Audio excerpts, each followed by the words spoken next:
Money is not something that is limitless. Even the richest of individuals can find themselves burning through all their money and going broke. Couple this with the fact that you'll likely have to work hard for your money. It is wise to be smart with your cash and make it go as far as possible. With these things in mind, there are a number of tried and tested things that you can do to help you to be smart with your money. We're going to look at 8 ways that will dramatically improve how good you are with money. Number 1, budget. The first and probably most important thing you can do to help improve your finances is to make a budget.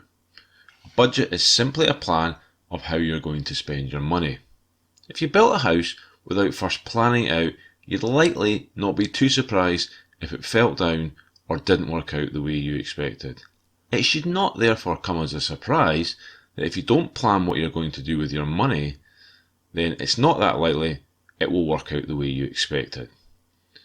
Because they are so useful, budgets are used not just by individuals, but by governments and businesses. If you look in the description below, you'll see a link to a simple budget planner template that you can open in Microsoft Excel. This will allow you to enter details of money you have coming in and details of money you expect to be spending. Then you can see if you have enough money for things you'd like to buy and plan around those things properly. Budgets allow you to have a view of the money you have coming in and going out. Without them, it is very easy to get into real problems with money. Number 2, organise your finances. Once you have a budget in place, it is good to make sure that you have your finances organised. Banks and credit card companies will normally give you a statement each month to show how much money you have coming in and going out. If you get these on paper through the mail, then you want to file these in an organised way. If you have accessed them online, then you should know how to get logged in to these accounts and be checking them at least once a month. The figures from these statements will be used in your budget to help you work out and keep track of where your money is going. Number 3, track your spending. We very often don't really know where and how much money we spend. It is therefore a good idea to track everything you spend at least for a while.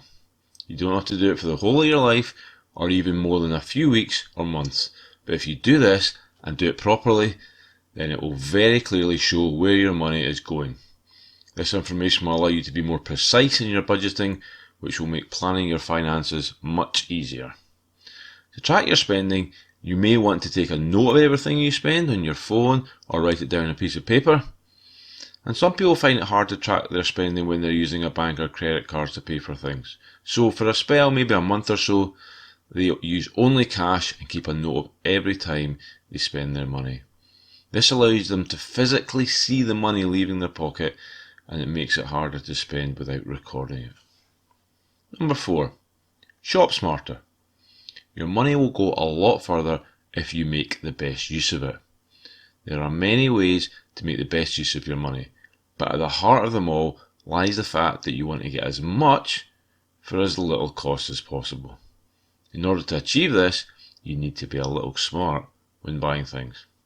That might mean you buy things online, as they are generally cheaper than maybe in a local shop, or you might use something like a comparison website to compare different companies or providers.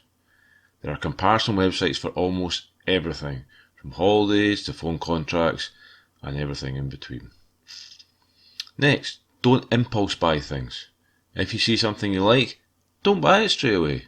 Leave it for a day or so and see if you still really want it, and work out if you want to pay what is being asked for it.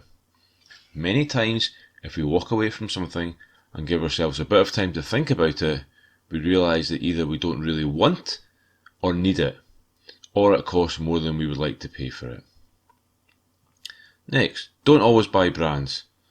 Sometimes brands are better quality, and so it can be better value, but often you simply pay for the name.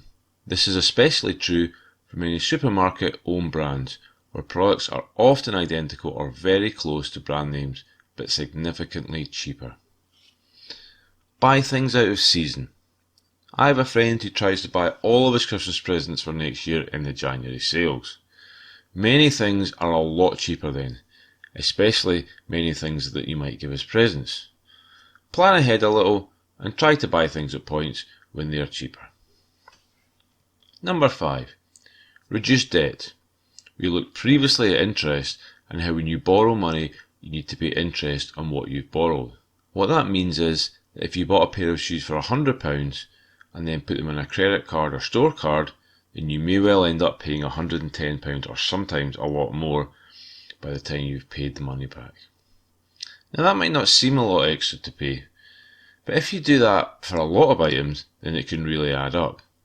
It's not uncommon for people to be paying hundreds of pounds every month out of their income in debt interest payments.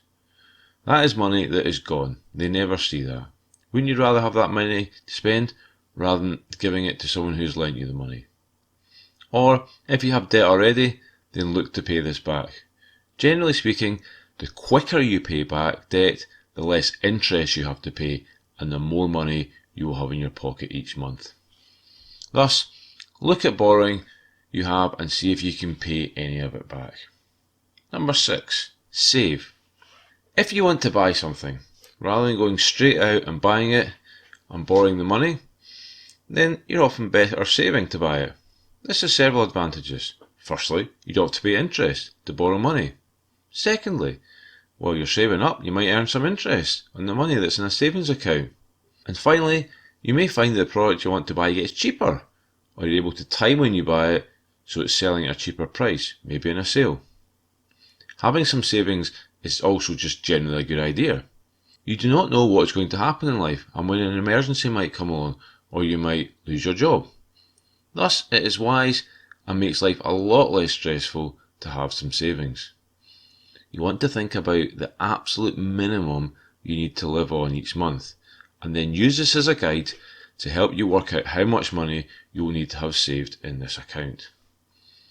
Having enough savings to cope without a job for maybe 3 to 6 months is a name that many people save for.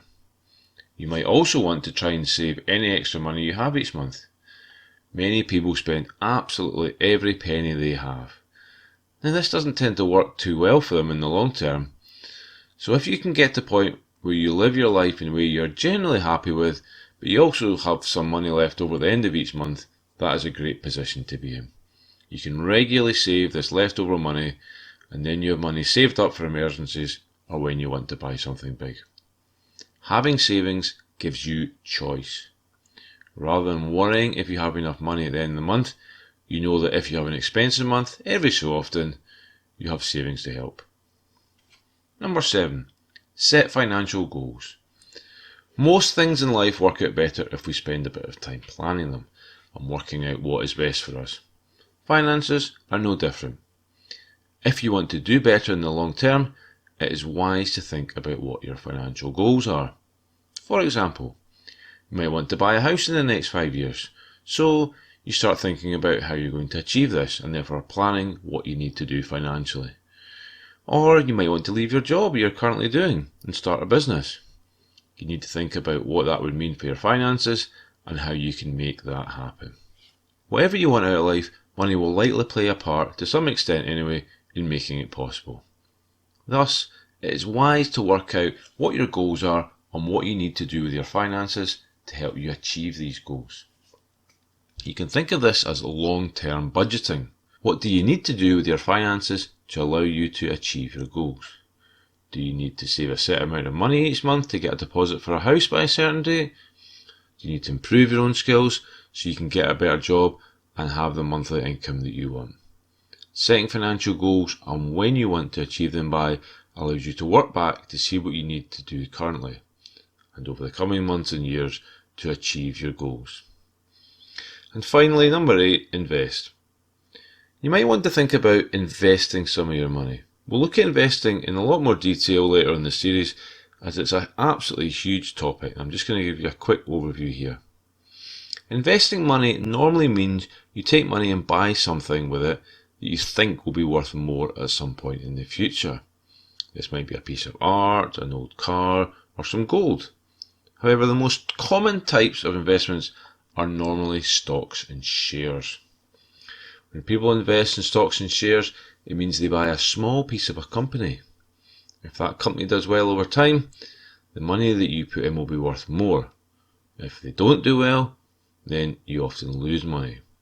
Investing is a topic that entire libraries of books are written about, and it's not something to get into without a lot of research. However, it is an area that many people use to grow excess money they have and can give much better returns than leaving money in a savings account over a period of many years. It is therefore an area that once you have all the other areas of your finances sorted out, you might want to take some time to look at and see if it's something you wish to investigate further. These 8 areas, if used properly, will help you make much better use of your money and allow you to make it go much, much further. If you found this video interesting, please hit the like and subscribe buttons below.